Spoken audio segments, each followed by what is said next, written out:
My story, how I discovered my wife's multiple affairs. So firstly, just a quick note, I'm reposting because my other posts either got deleted or probably I deleted myself, I don't really remember. Plus many people here wanted to know the story, so I don't mind sharing, and to be honest, I think it helps to write this down. In a way it's therapeutic to write it down, and to let others know. Do have in mind that English is my second language, so there should be a few grammar errors here and there. First, how we met. One night during a night out with some friends, and being the third wheeler, the girlfriend of one of my friends invited my ex-wife to join our table, which she accepted. During the hangout we hit off. The connection was there, the spark, the flame. I thought she was pretty and honestly, a little bit shy. How I was wrong.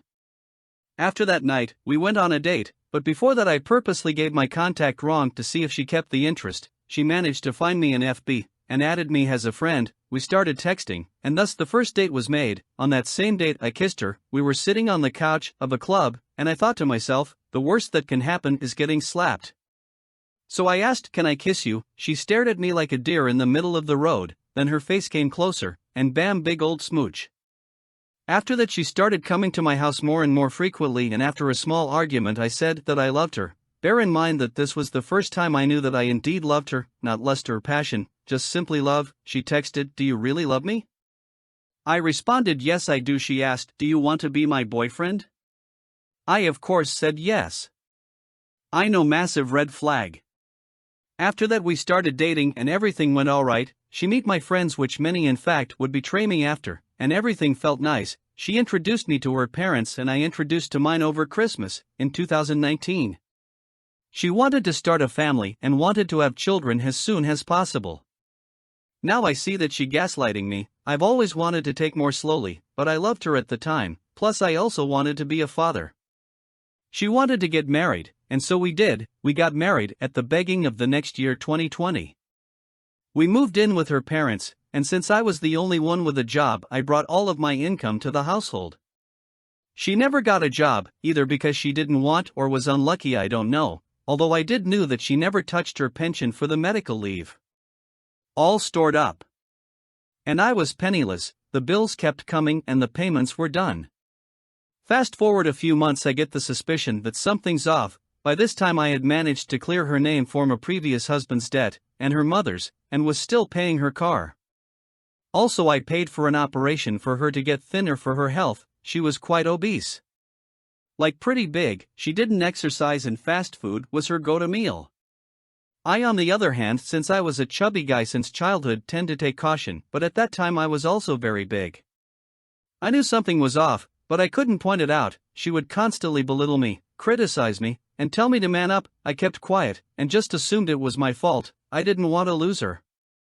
I was so stupid. Rose-tinted glasses. Her father belittled me, her mother criticized me. The only good people of their family was the grandparents. Things remained like this until her mother got sick and went to the hospital. She stopped sleeping with me and the bedroom was dead. I grew in frustration, but bottled it in. She would go out at odd hours to return way late, no hugs, no intimacy, until one day I said, "Will you please go sleep with me just once? I need my wife with me." She decided to go sleep with me only one night. And then again sleeping with her mother. When she slept with me she was angry to do so. I decided that I would stop asking, and started sleeping alone. After that she would only sleep with if she so desired, or because her father wanted to. And intimacy was dead only once or twice each 4 months or so. Because of our financial crisis, she wanted to do some naughty work. I gave her my consent, but told her I was opposed, while my body did. No more kisses, nothing. She said no, she promised to stop and that she was only mine afterwards, yet still didn't slept with me, and again I always had to initiate.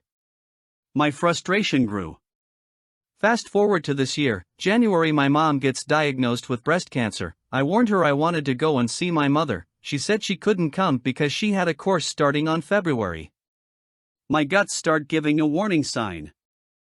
From February to March she goes to her course for renovating her licenses to start doing private security jobs. When she returns we were lovey-dovey, then before leaving again, she drops the bomb. One of my friends wanted to do the dirty with her and that he loved her, got upset about the fact and started a witch hunt, cut contact that I had a suspicion of being capable of doing this. This was before we got married, and she came with the BS excuse of I didn't want it to damage your relationship with your friend. BS. Red flags waving in the sky. I confided with a true friend about my situation. He told me, mate, she is doing the dirty with other guys. Check her phone if you are not sure. If there's nothing there, you can relax. During this crisis, my ex-wife decided to run away with other man, then help me out. All I just needed, in my opinion, was a kiss, a hug, a warm night, nothing else. I would be happy. She returns from her course. I wait for a few days. The day she gets back, decides to make an argument with me, saying that I'm doing nothing for us, and that I don't take the initiative. Same old complaints. We were planning during that time to move out and got to a city that has a lot of job offers and start living just the two of us, plus my mother-in-law. In a way, it was never just the two of us. My mother-in-law was always there. During the argument, she asks, why don't I take her again on dates? I replied, well, your mother is always with us. I can't have a small alone time with you. Plus, every time I proposed for us to go on dates, she would deny it or just plainly tell that she didn't want that. During this time, I didn't had any proof. A few days go by, and on the 13th of May, after she's asleep, I unlock her phone. I felt dirty, stupid, by doing this, but that feeling quickly went off and was substituted by rage. I saw in her WhatsApp loads and loads of texts, pics, videos, you name it. She did everything. Meanwhile, I was stuck at home, with a dead bedroom and penniless. I found out that she was in bed with another man during my B-day. Rage soon came. I wanted to slap her awake, but thanks to my mother, I managed to remain calm. Went for a smoke outside. After that, every day until she left, I collected evidence upon evidence, tried to sweep my tracks, but every time I kissed, I felt like I was going to puke. I trusted her with my life. I wanted to raise a child with her. I wanted to grow old with her. But after that night, and until today, I only feel rage, disgust, and hurt, so much pain. The day before she left again, for her course, I confronted her. At first I said, we need to talk. Don't you have nothing to tell me? Are you sure? Aren't you back into the bad life, my term, are not seeing other men? Other women? She denied everything. I asked to show her cell phone. She didn't. So a little bit later, I showed her a small part of what I found out, just the more recent ones. She didn't knew, at least that what she said. Her mother took the blame. I didn't believe that and still don't, so she left. I told my mother what happened. On the 24th/25th of May, I went home to my parents, with just a small duffel bag with a few essentials, although I did told her about it. On the next, I talked with my mother about the situation and started planning for the D-Day. On the 2nd of June, I wished her a happy anniversary. It was our marriage anniversary, and at night I told that I wanted a divorce, via FaceTime. After that day, she tried the usual cheaters BS. Are you sure this is what you want? Remember, we are stronger. Didn't you want it to grow old together, etc.? During this time, I was wavering a bit and kept contact to a minimum. We were supposed to meet after that to sell our wedding rings, but she was a no-show. Quite probably she went to the place she was staying to do some nightly activities. I went and sold my rings with my mother-in-law, and she was tearful, but I didn't felt a thing, nothing, just anger. We went with a friendly divorce. I kept my things, she kept her. We later met before the divorce to talk and sign the paperwork. She wanted to know why?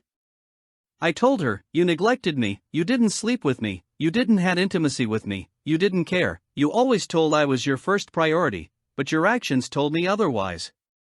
She asked, didn't you think that if we lived alone together things would change?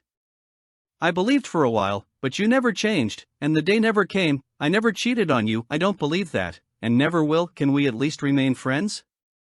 You will change your number or block me on FB, etc.?